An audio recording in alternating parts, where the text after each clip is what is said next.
This is Unwritten Law, and this is Black is the New AP Style.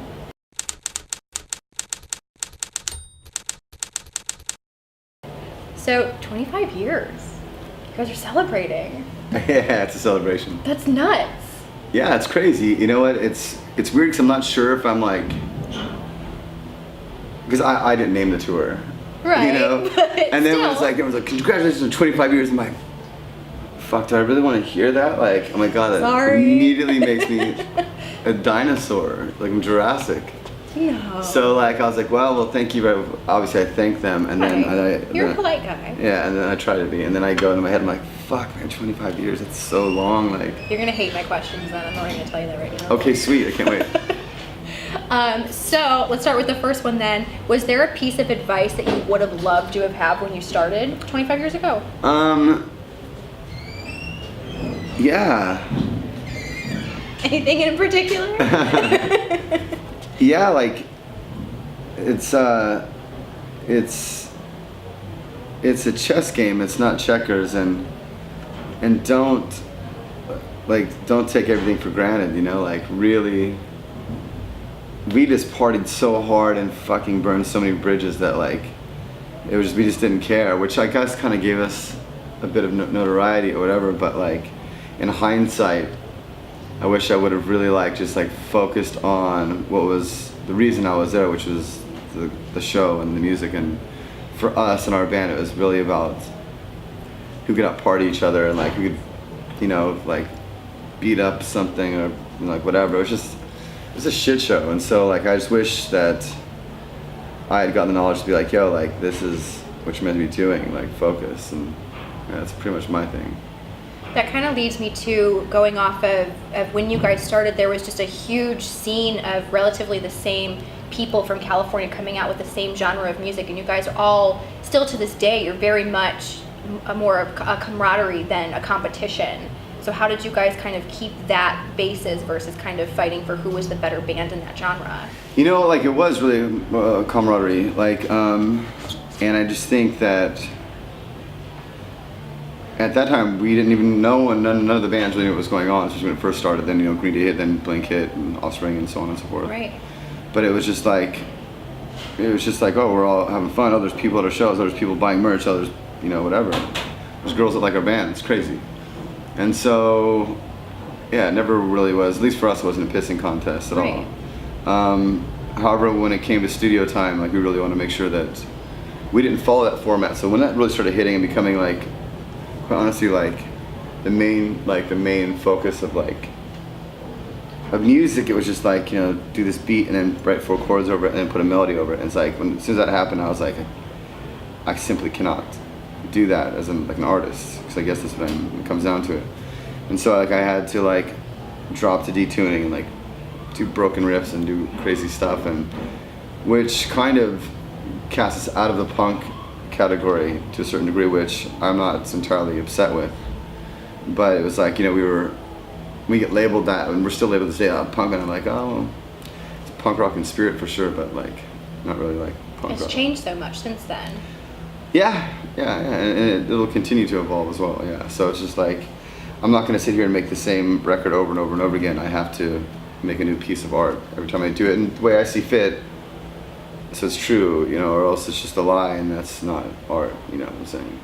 Absolutely. And something else that's kind of changed since the beginning of that is that social media was not even a blink of anything back then. So you guys have really integrated social media into your personal and band lives. So how did you kind of get into that and not kind of fall behind as far as other bands may have? Well, I think our social media skills are horrible, quite honestly. They're not that bad. They're not that bad, right? Well, personally, I'm against social media. It's just a cancer, and we've just seen the tip of what it's going to do. Right. Obviously, it has its beneficial sides with promoting your band, promoting your music, but it's just so shallow, and there's this many followers, and if they have this, it's just in how many likes, and it's I just the whole thing really makes me nauseous. I'm not gonna lie. Well, it gets overwhelming for a lot of people, especially when it becomes more about the numbers and less about connecting with the fans. Yeah. I used to really try to run Unwritten Law stuff and to do it, and then I was like, you know what, like, that's just not me. So I'll do what I do, and write songs and sing them, and then you guys can suss out the rest of that stuff. So social media is a real picky point with me, for sure. We'll nix that one then. No, it's cool. Like, continue. So let's talk about what you were doing at the age of 25. What were you like at 25 that's kind of shaped you into where you are today? Oh, it was a nightmare. It was a nightmare. Like, at that time, I think we had a lot of money, and like, I was a singer of a band, and just, I was 25 and the singer of a rock band, like, you know, with a couple top 20 singles. That's exactly how I was. And so, yeah. Now that I'm in hindsight again, looking back, it's more or less like, how do I make amends and like do the right thing, you know, for my karma, especially. Like, I guess once again it turns into me being selfish. What can I do more for myself? Right, how can I be me better? Yeah, no, but no, we were just, you know, we were gnarly when we were 25. We'd gotten fights with each other on stage, we just drank everything, we fucking snorted everything, we smoked everything, we fucked everything. It was really bad. And like, I've gotten into some new shit in my life, like, so it's just like, I'm not really like about that. So when I look back at that stuff, I'm like, wow, man, like I really did some damage. Like, I broke some hearts, I burned some bridges, I fucking did crazy shit. So, yeah. So where would you like to be 25 years from now? Now that you have all of this kind of new mindset and everything. In Hawaii. In Hawaii, okay. Surfing and writing music is where I'd like to be. I think it's a good deal for 25 years from now. Yeah, right? Yeah. Unwritten Law still a thing in 25 years. I mean, that is highly questionable.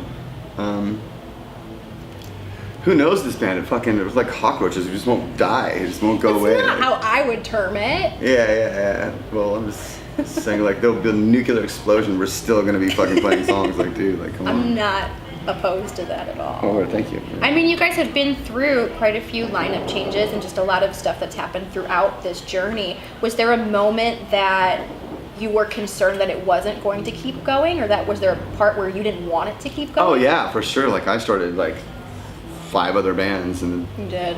Yeah, so it's like, I had band after band after band, and like, we wanted to connect, so I just be like, fucking whatever. But Unwritten Law has just been, has been my whole life, really. So it's like, you know, this, I guess it really is a celebration, and you know, I'm very proud of Unwritten Law. You know. You should be. Yeah. Well, that is everything I got for you. Thank you so much for doing this with me. Catch you guys next time.